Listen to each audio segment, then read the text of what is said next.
معزز سامعین گرامی قدر، رمضان کا مہینہ آئے ہمارے ساتھ گناہوں کے انبار ہوں، اور رمضان کا مہینہ چلا جائے ہمارے جسم میں پھر بھی گناہوں کے انبار ساتھ ہی ہوں، تو گویا ہم نے رمضان کے فلسفے اور غرض و غایت کو سمجھا نہیں۔ آپ کے سامنے رمضان کے حوالے سے ایک نہایت اہم عبادت جو اسلام کے بنیادی ارکان میں سے ہے اس کو رکھ رہے ہیں، اور مقصد یہ ہے کہ ہم اس عبادت کی اہمیت کو سمجھیں، اپنے گھر والوں کو، اپنے دوستوں کو، اپنے احباب کو، اپنے رشتہ داروں کو، اپنے گرد و نواح میں اس عبادت کی اہمیت کا ابلاغ کریں، تاکہ رمضان جو نئے ارادے باندھنے کا موسم ہے، نیکیوں کی نئی نیتیں کرنے کا موسم ہے، برائیوں کے اعمال چھوڑنے کا ارادہ کرنے کا موسم ہے، اس کے فلسفے اور اس کی غرض و غایت کو ہم پالیں۔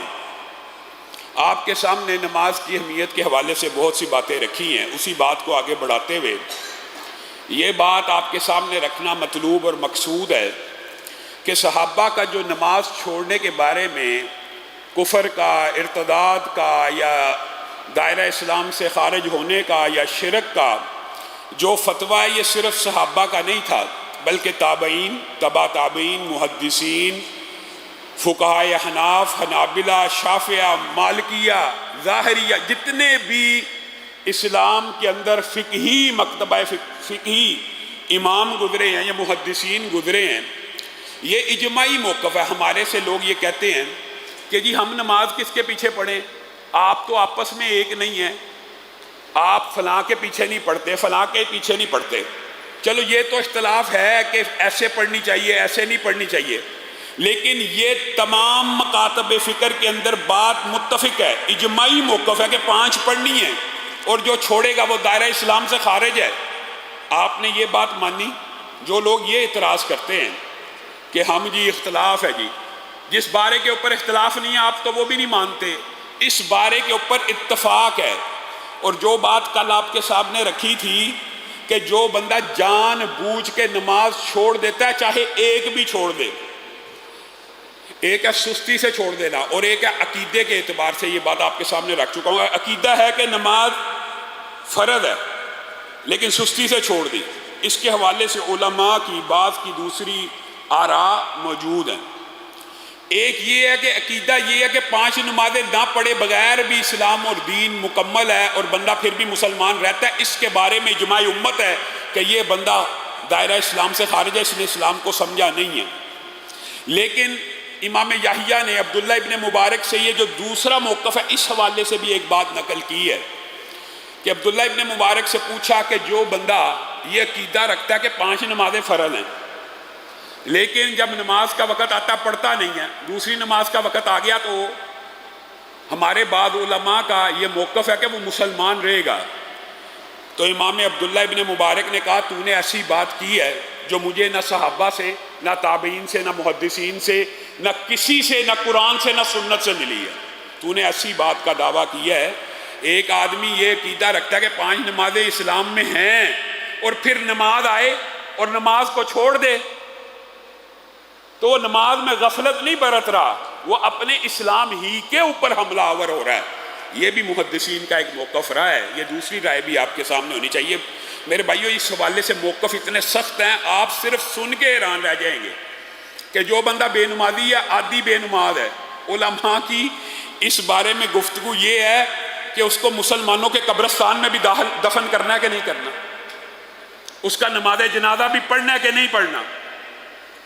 علماء کی اس بارے میں ایک دوسرے کے ساتھ مباحث موجود ہیں قدیم دور سے، کہ جو بندہ عادی بے نماز ہے مسلمانوں کے قبرستان میں دفن نہ ہو، اس کا جنازہ نہ پڑھا جائے، یہ مباحث۔ اور آپ ایک مثال سے شاید اس بات کی اہمیت آپ کے دل میں راسخ ہو جائے۔ آپ مجھے بتائیے کہ زکوٰۃ کا ذکر جو بنی الاسلام علی 5 میں، اسلام کی بنیاد 5 چیزوں میں ہے، اس میں زکوٰۃ کا ذکر نماز سے پہلے ہے کہ بعد میں؟ بعد میں۔ رسول اللہ صلی اللہ علیہ وسلم دنیا سے چلے گئے، ایک پورا گروہ پیدا ہوا جنہوں نے کہا زکوٰۃ کوئی فرض نہیں ہے، جنہوں نے کہا زکوٰۃ فرض نہیں ہے، دے دیں تو دے دیں، نہ دینے سے اسلام کو کوئی فرق نہیں پڑتا، یا بندے کی مسلمان ہونے کو کوئی فرق نہیں پڑتا۔ میرے بھائیوں، صرف اس ایک مسئلے سے ہو سکتا ہے آپ کو نماز کی بات سمجھ آ جائے۔ حضرت ابو بکر نے ان کے خلاف کیا فتویٰ دیا؟ حضرت ابو بکر نے کہا یہ مرتد ہو گئے ہیں، یہ مرتد ہو گئے ہیں، اور تلوار کو بے نیام کر لیا اور تلوار کو اٹھا لیا۔ اور حضرت ابو بکر نے کہا جو شخص رسول اللہ کی زندگی میں زکوٰۃ دیا کرتا تھا، اگر اس نے زکوٰۃ کا انکار کیا، ابو بکر ان کے خلاف جہاد کرے گا، یہ مرتد ہو گئے۔ اس حضرت ابو بکر کے فتوے کے اوپر کسی صحابی نے اول بعض باتیں صحابہ نے کی کہ اسلام ابھی رسول اللہ صلی اللہ علیہ وسلم دنیا سے گئے ہیں، اسلام میں انتشار پیدا ہو جائے گا، یہ حضرت ابو بکر کو مشورے دیے۔ تو حضرت ابو بکر نے کہا اللہ کی قسم، ایک رسی بھی جو دیتا تھا نہ دے گا، ابو بکر اس کی گردن کو تن سے جدا کر دے گا۔ مرتد ہو گیا، وہ دائرہ اسلام سے خارج ہو گیا۔ اب مجھے آپ بتلا دیجئے، زکوٰۃ اراکین اسلام میں پہلے ہے کہ بعد میں؟ بعد میں۔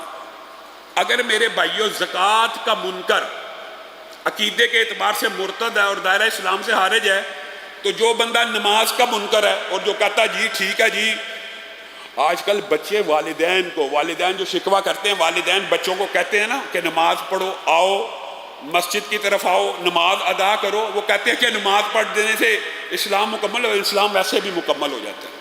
آج کل یہ رواج آ گیا معاشرے میں، کچھ آپ نے سکول سسٹم ایسے اڈاپٹ اور اختیار کر لی ہیں جہاں پہ والدین سے بدتمیزی سکھائی جاتی ہے، اور پھر بچے دین کے امور سے کیسے باغی ہو جاتے ہیں۔ وہ بچپن سے ان کے دماغ میں یہ بات آ گئی ہے کہ نماز 5 نہ بھی پڑھنے سے اسلام قائم رہتا ہے، اسلام جاری و ساری رہتا ہے، اسلام کے اوپر کوئی فرق نہیں پڑتا۔ کلوا وتمتعوا قلیلا انکم مجرمون ویل یومئذ للمکذبین واذا قیل لهم ارکعوا لا یرکعون۔ کھاؤ پیو، دنیا کی زندگی تھوڑی ہے، تم مجرم ہو۔ ویل نامی گھاٹی ہے اور ہلاکت ہے جھٹلانے والوں کے لیے۔ کن کے لیے؟ وَإِذَا قِيلَ لَهُمُ ارْكَعُوا لَا يَرْكَعُونَ، جب ان کو کہا جاتا ہے نماز پڑھو تو نہیں پڑھتے۔ یہ ہیں وہ لوگ، وہ جھٹلاتے ہیں، کہتے ہیں اسلام پھر بھی مکمل ہے جی، دین نماز کے بغیر بھی مکمل ہے۔ وَيْلٌ يَوْمَئِذٍ لِّلْمُكَذِّبِينَ، ان کے لیے اللہ نے پھر کہا جھٹلاتے ہو، اللہ کی باتوں کو جھٹلاتے ہو، اللہ کی باتوں کا انکار کرتے ہو۔ جہنم کی ایک وادی بھی ہے ویل نامی، اور ہلاکت بھی ہے تمہارے اوپر جھٹلانے والوں کے۔ پھر اللہ نے یہ بات اینڈ کر دی۔ اللہ کا بھی سمجھانے کا ایک انداز ہے، فَبِأَيِّ حَدِيثٍ بَعْدَهُ يُؤْمِنُونَ، اس آیت کے بعد فَبِأَيِّ حَدِيثٍ بَعْدَهُ يُؤْمِنُونَ، ان باتوں کے بعد کس بات کے اوپر ایمان لے کے آؤ گے؟ وَإِذَا قِيلَ لَهُمُ ارْكَعُوا لَا يَرْكَعُونَ، جب تمہیں کہا جاتا ہے نماز پڑھو تم پڑھتے نہیں ہو۔ اب ان ساری باتوں کے بعد بھی اب کس بات کے اوپر ایمان لانا ہے؟ مولوی کی بات، درس سننے چاہیے، دروس سننے چاہیے، علماء کی صحبت اختیار کرنی چاہیے، فرق پڑتا ہے۔ لیکن فَبِأَيِّ حَدِيثٍ، اللہ کی بات کے بعد بھی کوئی بات رہ گئی ہے سمجھنے کے اندر، کوئی ذہن کا کوئی اشکال یا ذہن میں کوئی ایسی بات اگر آ رہی ہے، اور پھر یہ عبادت اس قدر عظیم ہے، اس قدر عظیم ہے، عبادات ہمیشہ اوپر سے نیچے اتری ہیں، اوپر سے نیچے اتری ہیں ساری عبادات۔ رسول اللہ صلی اللہ علیہ وسلم زمین پہ ہوتے، آسمان سے عبادات اترتی، لیکن اس عبادت کو فرض کرنے کی باری آئی، اللہ نے رسول اللہ کو اوپر بلا لیا۔ معراج، یہ جو نماز مومن کی معراج ہے، یہ کیا ہے؟ اور جب بندہ اس حدیث کو پڑھتا ہے تو جیسے انسان انبیاء کے اوپر سلام بھیجتا ہے، یقین کریے کہ کئی مرتبہ یہ حدیث پڑھ کے حضرت موسیٰ کے لیے دعائیں نکلنا شروع ہو جاتی ہیں کہ امت کے لیے کتنی آسانی کر گئے۔ وہاں پہ بیٹھے ہوئے بار بار رسول اللہ کو مشورہ دے رہے ہیں تخفیف کروائیے، میں ایک بہت بڑی امت کا نبی رہا ہوں، مجھے علم ہے، نہیں پڑھ سکیں گے، 50 نہیں پڑھ سکیں گے، نہیں پڑھ سکیں گے، نہیں پڑھ سکیں گے۔ اللہ تعالیٰ ان کے اوپر رحمتوں کا نزول فرمائے۔ کتنے عظیم نبی اور پیغمبر تھے، کتنے مخلص تھے، کتنا درد دل تھا، رسول اللہ کو بار بار کہہ رہے ہیں واپس جائیے، واپس جائیے، تخفیف کروا دیجئے، تخفیف کروا دیجئے۔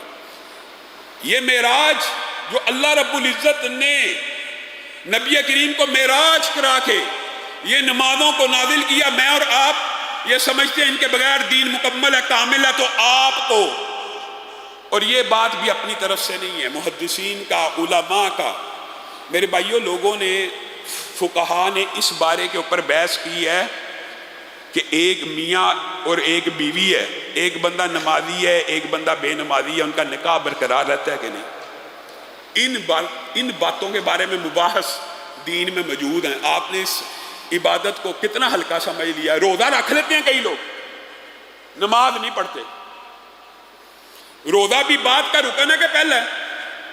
ایک مرتبہ رسول اللہ صلی اللہ علیہ وسلم سر جھکا کے بیٹھے ہوئے تھے اور کہنے لگے اس ذات کی قسم جس کے ہاتھ میں محمد صلی اللہ علیہ وسلم کی جان ہے، اور دیگر روایات میں کچھ دیگر الفاظ بھی موجود ہیں۔ رسول اللہ صلی اللہ علیہ وسلم بار بار قسمیں کھا رہے ہیں، 3 قسمیں جب اللہ کی کھائیں نا تو صحابہ کے دل دہل گئے، اور بعض روایات میں آتا ہے صحابہ کی آنکھوں سے آنسو آنے لگے، پتہ نہیں کتنی بڑی بات رسول اللہ کہنے والی کہ 3 قسمیں کھا لی۔ اور رسول اللہ صلی اللہ علیہ وسلم نے اس میں خوشخبری سنائی 3 قسمیں کھا کے، کہ جو بندہ 5 وقت کی نمازوں کے اوپر قائم رہا، روزے رکھے، حقیقت میں اگر آپ غور کریں، حدیث میں دیگر باتیں بھی آتی ہیں، زکوٰۃ کا ذکر ہے، لیکن اگر آپ غور کریں، زکوٰۃ اور حج بیت اللہ ان کے اوپر فرض ہے جن کے پاس پیسہ ہو۔ گویا اسلام کی باقی 3 اکائیاں صرف یہ رہ جاتی ہیں، گواہی کے بعد، شہادتین کے بعد نماز اور روزے، بس۔ تو گویا جو بندہ یہ اسلام کی بنیادوں کو ان سے چمٹ جاتا ہے، تو رسول اللہ صلی اللہ علیہ وسلم نے کہا جس نے 5 وقت کی نماز پڑھ لی، رمضان کے روزے رکھ لیے، اگلی بات زکوٰۃ کی تو تب ہے جب مال ہو، تو وہ جنت میں اس طرح پروٹوکول سے داخل ہو رہا ہوگا کہ جنت کے 8 دروازوں سے اس کو آواز دی جا رہی ہوگی، اے بندہ مومن، جس مرضی دروازے سے چاہے داخل ہو جا۔ آپ نے اس نماز کو کتنا ہلکا سمجھا ہوا، کتنا ہم نے لائٹ لیا ہوا، اور یہ کس قدر اہم ہے، اور یہ نماز حقیقت میں قد افلح المؤمنون بھی ہے، الذین هم فی صلاتہم خاشعون، جو نمازوں میں خشوع اور ڈرتے ہوئے اللہ کے سامنے کھڑے ہو جاتے ہیں۔ جیسے میں نے کہا تھا قد افلح من تزکا وذکر اسم ربہ فصلی، تو قد افلح المؤمنون۔ دیکھیں جہاں پہ بھی فلاح کا ذکر آئے گا آپ کو وہاں پر نماز کا ذکر اکثر ساتھ ملے گا۔ جو اپنی نمازوں میں خشوع کرتے ہیں، اور رسول اللہ صلی اللہ علیہ وسلم کی نماز کے بارے میں صحیح احادیث ہے، صحیح۔ ہم پڑھتے ہیں تراویح، ہم پڑھتے ہیں نماز سنت سمجھ کے ادا بھی کرتے ہیں، لیکن کیا ہم نے زندگی میں ایک نماز بھی ایسی پڑھی ہے کہ جس کا ذکر حدیث میں آتا ہے کہ رسول اللہ صلی اللہ علیہ وسلم رات کو اللہ کے سامنے کھڑے ہو جاتے، اتنا لمبا قیام کرتے، امہات المومنین بیان کرتی ہیں کہ پاؤں پھول جاتے۔ بتائیے آپ میں سے کوئی ایک بندہ ایسا ہے جو اتنے لمبے قیام کرتا ہو کہ پاؤں سوج جائیں، پھول جائیں؟ اور ماں عائشہ امہات المومنین کہتی ہیں اللہ کے رسول کیا ہو گیا اتنا لمبا قیام؟ تو کہتے میں اللہ کا فرما بردار بندہ نہ بن جاؤں۔ اللہ تعالیٰ نے رسول اللہ صلی اللہ علیہ وسلم کے اس خشوع کو، اس قیام کو دیکھ کر آسمان سے آیتیں نازل کر دی، مَا أَنزَلْنَا عَلَيْكَ الْقُرْآنَ لِتَشْقَىٰ، اے اللہ کے رسول، اے پیارے حبیب، اے میرے پیغمبر، آپ کے اوپر قرآن پاک اس لیے نہیں تھا اتارا کہ آپ مشقتوں میں پڑ جائیں، قُمِ اللَّيْلَ إِلَّا قَلِيلًا، آپ تو 2 تہائی کھڑے ہو جاتے ہیں، کم کھڑا ہو۔ یعنی اللہ تعالیٰ، یعنی آپ میں سے میں اور آپ، ہم قیام کرتے ہوں گے اللہ کے فضل سے، یہاں پہ جو قیام ہوتا ہے تقریباً سمجھیں 2 گھنٹے کا ہوتا ہے، لیکن پاؤں جو سوج جائیں وہ قیام ہم نے کبھی نہیں کیا۔ ہاں شریعت کا مطلوب اور مقصود بھی نہیں ہے کہ اپنے آپ کو اتنی مشقت میں ڈالا جائے، وہ حدیث بھی موجود ہے کہ رسول اللہ کو خبر ملی کہ وہ رسی پکڑ کر قیام کرتی ہیں، تو رسول اللہ نے کہا کم عمل کرے لیکن جو کرے اس کے اندر مداومت ہو، ہمیشگی ہو، وہ اللہ کو عمل زیادہ پسند ہوتا ہے۔ لیکن صحابہ چونکہ رسول اللہ کے تربیت یافتہ تھے، عبداللہ ابن زبیر خانہ کعبہ کے اندر اتنا لمبا قیام کیا کرتے تھے کہ ان کو مسجد کا کبوتر کہا جاتا تھا، مسجد کا کبوتر، یعنی خانہ کعبہ کے ارد گرد آپ نے آج بھی دیکھے ہوں گے کبوتر ہوتے ہیں، ان کو حرم کعبہ کا کبوتر کہا جاتا تھا۔ اور اس کی ایک وجہ یہ بھی تھی کہ جب وہ رکوع یا سجدہ کرتے تو اتنا لمبا سجدہ کرتے تھے کہ پرندے، کبوتر اور اڑنے والے پرندے یہ سمجھتے کہ کوئی تختہ ہے اور ان کے اوپر آ کے بیٹھ جاتے، حرکت ہی کوئی نہیں تھی ہوتی، اتنا لمبا سجدہ ہوتا تھا کہ حرکت ہی نہیں تھی ہوتی۔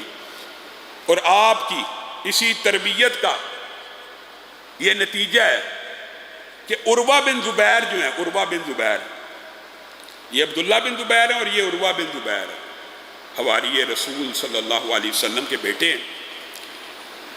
عروہ بن زبیر جو ہیں، آپ کے علم میں ہوگا، یہ ایک لمبا چوڑا واقعہ، کبھی موقع ملا اس کو بھی تفصیل سے رکھیں گے، اس کی ایک جز کو بیان کرتا ہوں کہ ایک مرتبہ اپنے بیٹے کی تدفین کے وقت ان کے پاؤں کو چوٹ لگ گئی، اور پاؤں کو جب چوٹ لگی تو پاؤں میں انفیکشن ہو گئی، پاؤں سوجنا شروع ہو گیا، تو حکماء نے کہا یہ پاؤں کاٹا جائے گا یا ٹانگ کو کاٹا جائے گا تو یہ زہر آگے نہیں پھیلے گا۔ اب عروہ نے کہا ٹھیک ہے اگر یہی علاج ہے، تو کہا آپ کو بے ہوش کرنا پڑے گا شراب سے، نشے سے، بے ہوشی کی ادویات سے۔ تو عروہ بن زبیر نے کہا یہ نہیں ہو سکتا کہ میں حرام کے ذریعے اپنا علاج کراؤں، حالانکہ جان بچانے کے لیے اضطراری حالت میں تو حرام بھی جائز ہو جاتا ہے۔ کہنے لگے یہ نہیں ہو سکتا کہ مدہوشی کی، بے ہوشی کی یا شراب پی کے یا نشے میں مجھے دھت کر دو اور پھر میں اپنی ٹانگ کٹاؤں، یہ نہیں ہو سکتا۔ دو واقعات ہیں، دو الفاظ ہیں، ایک میں انہوں نے کہا کہ میں اللہ کا ذکر کرنا شروع کرتا ہوں، اور بعد تاریخ کی روایات میں آتا ہے انہوں نے کہا ہاں میں ٹانگ کٹواتا ہوں، میں نماز کو قائم کرتا ہوں، پھر مجھے کوئی پتہ نہیں چلے گا تو میری ٹانگ کو کاٹ دینا۔ انہوں نے نماز کو قائم کیا، ان کی ٹانگ کاٹ دی گئی، اور دوران نماز جب ٹانگ کو کاٹا جا رہا ہے ان کے منہ سے سسکی بھی نہ نکلی۔ اب بتائیے یہ خشوع و خضوع آپ سے اور مجھ سے حقیقت میں مطلوب ہے؟ اور میرے ذہن میں مولانا عبداللہ غزنوی کا وہ واقعہ آ گیا کہ سید نذیر حسین محدث دہلوی رحمہ اللہ کہا کرتے تھے، یہ عبداللہ غزنوی ہمارے پاس آیا تھا حدیث پڑھنے،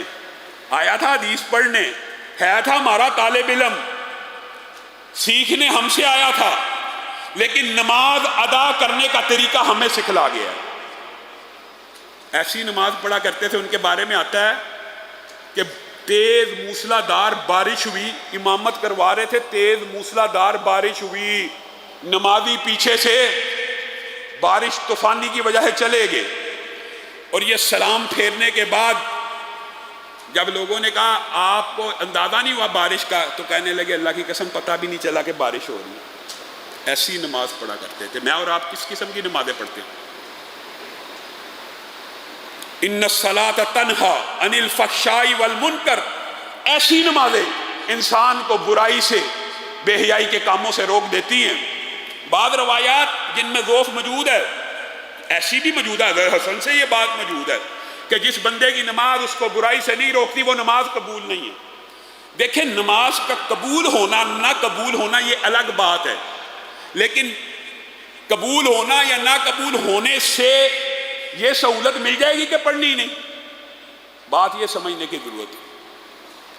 پڑھنی پھر بھی ہے، قبول ہو جو بندہ عین وقت پہ پڑھتا ہے، باجماعت پڑھتا ہے، خالص اللہ کے لیے پڑھتا ہے، اس کی بھی گارنٹی ہے کہ قبول ہونی ہے کہ نہیں؟ قبول کرنے والا تو اللہ ہے، پڑھنی پھر بھی ہے۔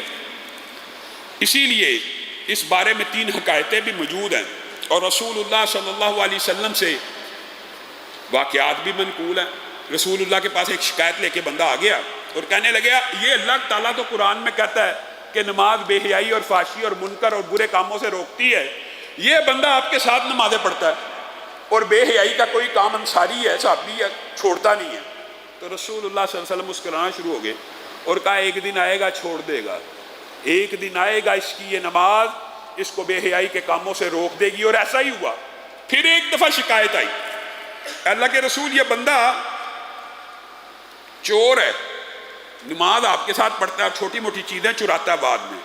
تو رسول اللہ صلی اللہ علیہ وسلم نے کہا ایک وقت آئے گا یہ چوری سے رک جائے گا، اور ایسا ہی ہوا۔ کچھ عرصے کے بعد نماز نے اس کو چوری سے روک دیا۔ اسی طرح کی ایک حکایت حضرت عمر کے دور کی بھی موجود ہے۔ ایک نوجوان نے ایک عورت شادی شدہ کو دیکھا اور اس کے محبت میں گرفتار ہو گیا۔ وہ شادی شدہ عورت کو دعوت گناہ دی۔ اس شادی شدہ عورت عقل مند تھی، صاحب بصیرت تھی۔ اس نے کہا ٹھیک ہے میں تیری دعوت کو قبول کروں گی اگر تو 40 دن حضرت عمر کے پیچھے نماز کو ادا کرے گا۔ 10-12 دن گزرے، اس آدمی کے طور اتوار بدلنا شروع ہوئے، اگرچہ وہ ان 12 دنوں میں نماز پڑھ کے عورت کے گھر جاتا کہ آج اتنواں دن ہو گیا، آج 12واں دن ہو گیا۔ 12-13 دنوں کے بعد اس نے اس عورت کے گھر جانا بھی چھوڑ دیا۔ تو 40ویں دن اس عورت نے اس کو کہا ہاں جی تیرا وعدہ مکمل ہو گیا، وقت پورا ہو چکا ہے، تیرا کیا ارادہ ہے؟ تو اس نوجوان نے کہا اللہ کی قسم برائی کرنا تو دور کی بات ہے، اب ضمیر آپ کی طرف آنکھ اٹھا کر دیکھنے کی بھی اجازت نہیں دیتا۔ حضرت عمر کو اس بیوی نے اپنے خامند کو یہ قصہ بتایا کہ اس طرح میں نے نوجوان کی اصلاح کی ہے۔ وہ خامند حضرت عمر کے پاس آیا تو حضرت عمر نے قرآن کی یہی آیت پڑھی، ان الصلاۃ تنہی عن الفحشاء والمنکر۔ اللہ تعالیٰ نے سچ کہا ہے، نماز فحاشی اور یعنی بے حیائی کے کاموں کو روکتی ہے جیسے روزہ۔ اسلام کے جتنے فرائض ہیں حقیقت میں جتنے بنیادی اراکین ہیں وہ انسان کو فحاشی اور یعنی بے حیائی برے کاموں سے روکتے ہیں، اور ان کی غرض و غایت بھی یہی ہے۔ اللہ کے سامنے کھڑے ہوتے ہو، 5 وقت چوری کر کے کھڑے ہو رہے ہو، غیر محرم عورتوں کو دیکھ کے کھڑے ہو رہے ہو، اور ڈاکہ ڈال کے کھڑے ہو رہے ہو، اور کسی کے ساتھ دھوکہ اور فراڈ لگا کے کسی کے پیسے مار کر اللہ کے سامنے کھڑے ہو رہے ہو۔ شرم نہیں آ رہی اللہ کے سامنے 5 وقت وضو کر کے کھڑے ہو رہے ہو؟ یہ ٹریننگ ہے۔ جس طرح روزے کی یہ گرد و غایت ہے نا کہ اللہ کے لیے حلال چھوڑ رہے ہو، حرام نہیں چھوڑ رہے۔ زکوٰۃ کی یہ ٹریننگ ہے۔ زکوٰۃ بھی انسان کے گناہوں کو پاک صاف کرتا ہے، دل سے میل کو نکالتا ہے۔ یہ جتنے بھی بنیادی اسلام کے اراکین ہیں ان سب کی گرد و غایت ایک ہی ہے۔ ایک تو اللہ رب العزت کی شنودی مل جائے، انسان برائیوں سے رک جائے، انسان اپنے معاملات کو سیدھا کر لے۔ رسول اللہ صلی اللہ علیہ وسلم نے نماز کی اہمیت اور فضیلت کے حوالے سے اتنی متعدد حدیثیں اور جو صحیح سند سے ہیں، آج تو بعد آپ کے سامنے جو واقعات رکھے ہیں یہ حکایات ہیں، ان میں سے بعض کی سند کمزور ہے، لیکن انشاءاللہ آئندہ آنے والے دروس میں آپ کے سامنے نماز کے وہ فضائل رکھوں گا جن میں ایک بھی حدیث کی سند میں ضعف موجود نہیں ہوگا، ساری حسن درجے کی کم از کم روایات ہوں گی۔ ان میں سے ایک روایت آپ کے سامنے آج رکھتا ہوں کہ رسول اللہ صلی اللہ علیہ وسلم نے فرمایا، مشہور حدیث ہے، سبعۃ یظلھم اللہ فی ظلہ والی یوم لا ظل الا ظلہ والی، کہ 7 آدمی جن کو کل عرش کا سایہ نصیب ہوگا۔ 7 خوش نصیب ہیں جس وقت ہر بندہ افراتفری کا شکار ہوگا، پریشان ہوگا۔ بعض لوگوں کو پروٹوکول دیا جائے گا، اللہ کے عرش کا سایہ، وہ سارے کا سارا منظر اللہ کے عرش کے سائے کے نیچے ملاحظہ فرما رہے ہیں۔ پروٹوکول اور بھی ہیں، بعض کے نور کے ممبر لگے ہوں گے، وہاں پہ بیٹھ کے قیامت کی ساری منظر کشی اور سارے کا سارا حساب کتاب کا معاملہ ان کے سامنے سر انجام دیا جا رہا ہے۔ ان 7 افراد کو عرش عظیم کا سایہ دے کے سکون، ریلیکس، آرام سے یہ قیامت کے منظر دیکھ رہے ہیں۔ ان میں سے ایک شخص وہ ہوگا، اللہ تعالیٰ ہمیں اس شخص جیسا بنائے اور ہمیں اس میں شامل فرمائے جس کا دل مسجد کے ساتھ معلق ہوگا۔ اور یہ جو معلق ہونا حدیث میں ذکر ہے، اس سے مراد متعلق ہونا بھی ہے۔ معلق ہونے سے مراد یہ نہیں ہے کہ وہ ہر وقت مسجد میں بیٹھا ہوگا، نہیں، معلق ہونے سے مراد یہ ہے مسجد سے نکل گیا ظہر پڑھ کے تو اب ٹینشن میں ہے، عصر کا ٹائم آنے والا ہے، کب مسجد جاؤں گا، کب عصر کی اذان ہوگی، کب مؤذن ندا دے گا حیا علی الصلاۃ تو میں مسجد پہنچ جاؤں گا۔ معلق سے مراد یہ ہے، متعلق سے مراد بھی یہ ہے۔